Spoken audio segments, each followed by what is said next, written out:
আজ বলবো আরেক বীরাঙ্গনার আখ্যান, যার নাম রানী অবন্তিবাই লোধি। অবন্তিবাই ছিলেন মধ্য ভারতের এক অখ্যাত গ্রাম মানকেয়ারির জমিদার ঝুঝর সিং এর মেয়ে। তার সঙ্গে বিবাহ হয়েছিল রামগড়ের রাজা লক্ষণ সিং এর পুত্র বিক্রমাদিত্য সিং এর। এই রামগড় বর্তমানের নাম হচ্ছে দিনদৌরি। 1850 খ্রিস্টাব্দে রাজা লক্ষণ সিং এর মৃত্যু হলে রামগড়ের রাজা হন বিক্রমাদিত্য। রানী অবন্তিবাই তখন দুই নাবালক পুত্রের মা। বড়টির নাম কুঁয়ার আমান সিং এবং ছোটটির নাম কুঁয়ার শের সিং। এই সময় রাজা বিক্রমাদিত্য অসুস্থ হয়ে পড়ায় রানী রাজ্যভার গ্রহণ করে কুশলতার সঙ্গে রাজকার্য পরিচালনা করতে থাকেন। রাজকুমারদ্বয় নাবালক থাকায় তৎকালীন ইস্ট ইন্ডিয়া কোম্পানির নিয়ম অনুযায়ী কোর্ট অফ ওয়ার্ডস এর নীতি রামগড়ের ওপর প্রযোজ্য হয়। সেই মোতাবেক কোম্পানি রামগড় রাজ্যে শাসন কার্য পরিচালনার জন্য কোম্পানির তরফ থেকে শেখ সরবরাহকার এবং মোহাম্মদ আবদুল্লাহকে রামগড়ে পাঠায়। এতে রানী অবন্তিবাই ভীষণভাবে অপমানিত বোধ করেন। তিনি এই দুই প্রতিনিধিকে পত্রপাঠ খারিজ করেন।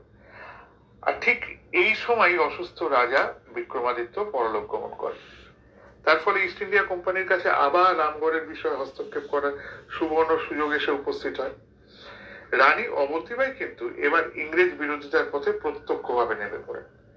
তিনি তার কৃষকদের এই মর্মে আদেশ দেন যে তারা যেন কোনোভাবে ইংরেজদের সহযোগিতা না করে। শাসন কার্য সুনিপুণভাবে পরিচালনা করে রানী অচিরেই তার রাজ্যের সমস্ত প্রজাবর্গের মন জয় করে নেন। এই সময় তিনি গোন্দরাজ শঙ্কর সাহের সভাপতিত্বে এক বিশাল সভার আয়োজন করেন এবং সেখানে প্রত্যক্ষভাবে ইংরেজ বিরোধিতার ডাক দেন। এই সময় তিনি পার্শ্ববর্তী রাজা ও জমিদার বর্গের উদ্দেশ্যে একটি চিঠি এবং কাছে চুরি পাঠিয়ে বার্তা দেন এই মর্মে যে হয় মাতৃভূমি রক্ষার জন্য কবজি শক্ত করুন অথবা কাঁচের চুরি পরে স্বস্থানে অবস্থান করুন। রানীর এই বার্তা অচিরেই গোটা মধ্য ভারত জুড়ে এক অভূতপূর্ব সাড়া ফেলে দেয়। বহু মানুষ এই স্বাধীনতা যুদ্ধে ইংরেজদের বিপক্ষে লড়াই করে আত্মবিসর্জন দিতে দলে দলে এগিয়ে আসতে থাকে। ইস্ট ইন্ডিয়া কোম্পানিও গোটা বিষয়টির ওপর খুব গুরুত্ব সহকারে নজর রাখছিল। ঠিক এই সময়ে 1857 খ্রিস্টাব্দে সিপাহী বিদ্রোহ শুরু হলে রানী অবন্তিবাই প্রকাশ্যে ইংরেজদের বিরুদ্ধে যুদ্ধ ঘোষণা করেন। তিনি 4000 সৈন্য সংগ্রহ করে কোম্পানির সঙ্গে যুদ্ধে অবতীর্ণ হন। এই সময় মান্ডলার কাছে তিনি খাইরি নামক স্থানে ডেপুটি কমিশনার ওয়াডিংটনের নেতৃত্বে আসা ইংরেজ বাহিনীকে সম্পূর্ণ পরাজিত করেন। ফলে ইংরেজ বাহিনী পর্যুদস্ত হয়ে মান্ডালা থেকে পালিয়ে যায়। কিন্তু অল্প কিছুদিনের মধ্যে আবার তারা রেওয়ার রাজার সাহায্য নিয়ে পুনরায় রামগড় আক্রমণ করে।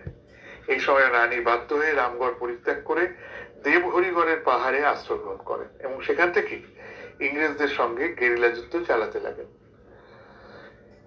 কিন্তু একটা সময় আসে যখন রানী বুঝতে পারেন তার পরাজয় নিশ্চিত। এইভাবে পরাজয় নিশ্চিত জেনে তিনি নিজের জীবনকে বিসর্জন দেওয়ার সিদ্ধান্ত নেন।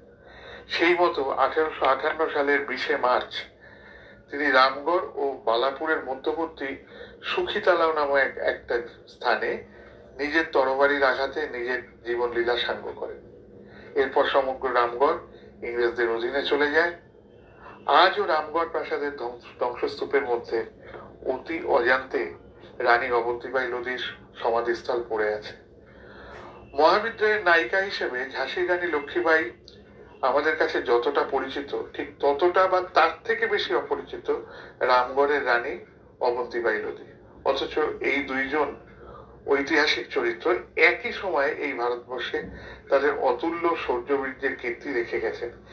ইংরেজ ঐতিহাসিকরাও ঝাঁসি রানীর বিষয়ে অনেক কথা বললেও তারা রানী অবন্তিবাইয়ের বিষয়ে অদ্ভুতভাবে নীরব। আমরাও এক আত্মবিস্মৃত জাতি হিসেবে রানী অবন্তিবাই লোধিকে ভুলে গেছি। এরকম কত নাম না জানা শহীদের বলিদানে আমরা আজকের এই স্বাধীনতা ভোগ করছি। এই বিস্তৃত প্রায় বীরাঙ্গনাদের স্মৃতিতর্পণের মাধ্যমে আমার আজকের এই ক্ষুদ্র প্রয়াস। যদি ভালো লাগে অবশ্যই লিখবেন। নমস্কার। আজ এই পর্যন্ত।